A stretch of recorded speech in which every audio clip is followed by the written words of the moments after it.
Morning, we're on day 2 of our reading plan together. This is the story of the church in Antioch and the missionaries that come out of the church. There is a beautiful irony here. Beautiful. God called Barnabas and Paul to be missionaries out of that church, and the whole church agreed this is what God is doing.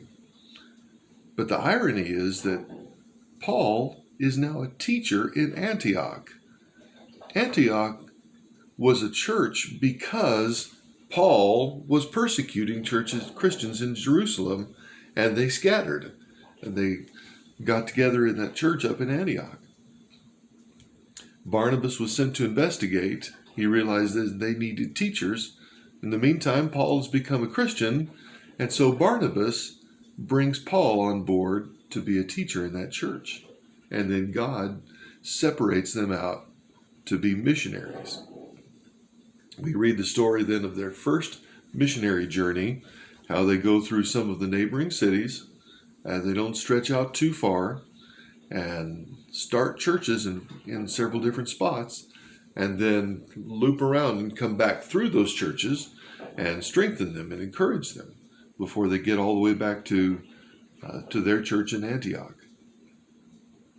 Antioch is where the word Christian comes from, and it was kind of a term of derision that people said, "Oh, you're acting like the little Christs, and so Christian." And then all the Christians thought, "We'll take that. Yeah, that's no problem. Call us Christians."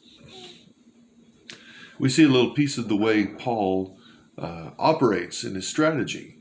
He goes on major roads, and he goes to established cities where there are synagogues, and he speaks to the synagogues because they have a built-in apparatus for people to share and to preach. And so he preaches in the synagogues to Jews, offering the gospel. Some accept the gospel, others reject the gospel. And so after their rejection, Paul takes the gospel to the Gentiles. So that's a big shift in church policy right there. Gospel is available now to Gentiles. And we see that this is the plan of God unfolding, and this is going to develop into a good number of issues with the church. And we'll see that unravel in our story tomorrow. Be blessed then as we study our word together.